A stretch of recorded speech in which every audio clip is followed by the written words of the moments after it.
Halo semuanya, kembali lagi di channel Dewi Susanti. Seperti biasa, sebelum kita memulai video pembahasan kali ini, Dewi akan berpantun terlebih dahulu. Pergi ke Pulau Bay membeli ikan, jangan lupa membeli sayur katu. Salam sapa, Dewi ucapkan Assalamualaikum warahmatullahi wabarakatuh.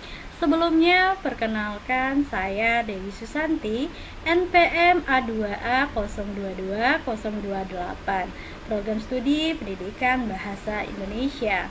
Tentunya pada video pembahasan ini ditujukan untuk memenuhi tugas mata kuliah Statistik Pendidikan yang diampu oleh dosen Bapak Dr. Mermanza SPD MPD.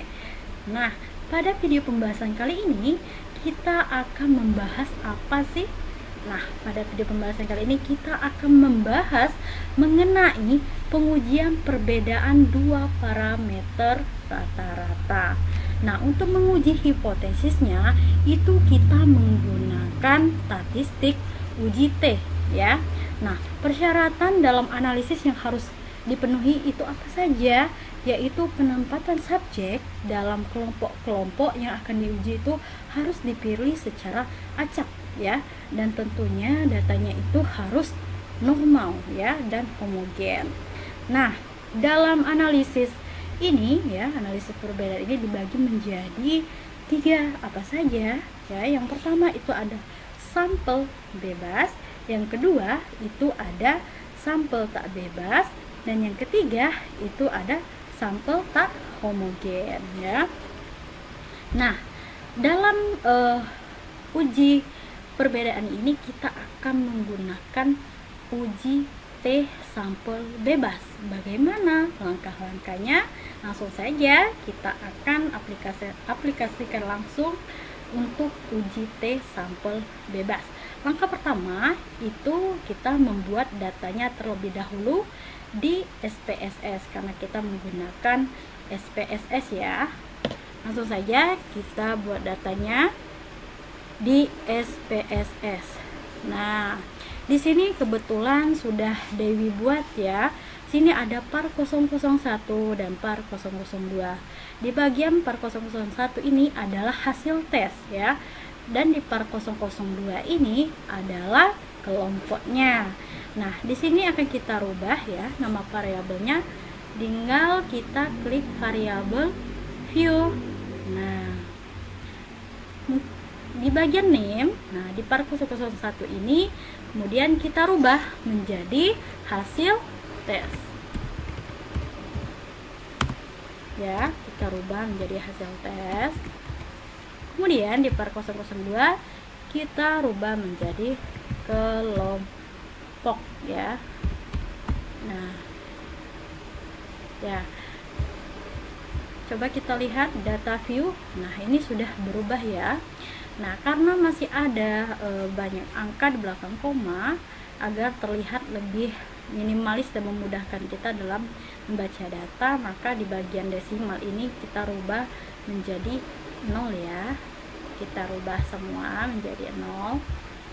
Ya, kemudian kita lihat di data view, semua akan berubah secara otomatis. Di sini sudah ada hasil tes ya, dan kemudian ada kelompok. Nah, di sini ada kelompok eksperimen dan kelompok kontrol. Kemudian untuk kita menguji sampel uji tes sampel bebas, itu langkah awal yang harus kita lakukan yaitu klik analyze, kemudian kita pilih ya compare means, lalu kita pilih independent sample t-test ya. Kita klik. Nah, di sini di kolom sebelah kiri ada hasil tes, kemudian ada kelompok. Nah, di hasil tes ini kita pindahkan di tes variabel ya, tinggal klik tanda panah. Nah, kemudian di bagian kelompok itu tinggal kita klik ya, kita pindahkan di grouping variable. Nah, sudah semua kita pindahkan, kemudian kita klik define group. Kemudian ya, di grup 1 ini kita tulis 1, kemudian di grup 2 kita tulis 2, kemudian klik continue ya. Sudah semua itu kita klik Oke, lalu ya di sini telah ditampilkan hasil output dokumen dari T-test. Nah, di dalam dokumen T-test ini, yang pertama itu ada tabel grup statistik ya, dimana dalam grup statistik ini ada kelompok, ada jumlah respondennya, ada means, dan kemudian ada standar deviation-nya ya. Nah, dalam tabel grup statistik ini ya, di kelompok ini ada hasil tes kelompok 1 dan hasil tes kelompok 2. Hasil tes kelompok 1 ini ya, mean-nya itu 41,75 ya. Kemudian standar deviation-nya itu 20,750. Nah, sedangkan hasil tes kelompok 2 ya, itu 61,25 mean-nya, dan standar deviation-nya itu 17,342. Nah, di sini sudah terlihat ya, sangat jelas bahwa di kelompok eksperimen atau kelompok 2 ya, di kelas eksperimen ini lebih besar ya, lebih tinggi dibandingkan dengan kelompok 1 atau kelas kontrol ya. Sini sudah sangat jelas sekali bahwa hasil kelompok eksperimen ini lebih tinggi dibandingkan kelas kontrol. Nah, itu bagian grup statistiknya ya. Kemudian ada tabel independent sample test. Nah, di mana dalam tabel independent sample test ini ada hasil tes equal variance assume. Kemudian ada hasil tes equal variance not assume. Nah, kita perhatikan pada kolom equal variance assume itu ada Levens test for equality of variance ya, yang diperoleh F-nya itu 0,500. Kemudian signifikasinya 0,487. Nah, 0,487 ini lebih besar dari 0,05. Nah, berarti dapat kita simpulkan ya bahwa varians populasi kedua kelompok ya, kelompok 1, kelompok 2 atau kelas kontrol maupun kelas eksperimen itu sama atau homogen ya. Nah, karena varians datanya homogen, maka akan dipilih kolom equal variance assume ya. Dan di sini ada ya T-test, pada tabel T-test for equality of means ya, itu diperoleh ada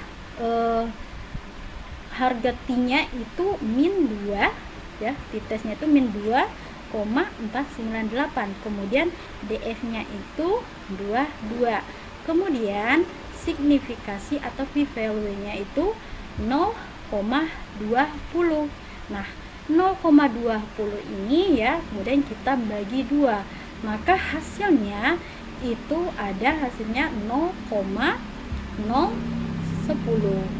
Nah, bahwa artinya 0,010 itu lebih kecil ya dari 0,05 atau dinyatakan H, 0-nya itu ditolak ya. Nah, dengan demikian ya, maka dapat disimpulkan hasil tes eksperimen ya atau kelas eksperimen itu lebih tinggi daripada kelas kontrol. Nah, itu mungkin itu saja ya pembahasan mengenai uji T sampel bebas ya. Mungkin itu saja, karena dari awal tadi Dewi sudah berpantun, maka untuk penutupnya juga harus dengan pantun juga ya. Siang-siang makan ikan teri, makannya di tepi kolam. Karena sudah di penghujung materi, saya akhiri. Wabillahi taufiq wal hidayah. Wassalamualaikum warahmatullahi wabarakatuh.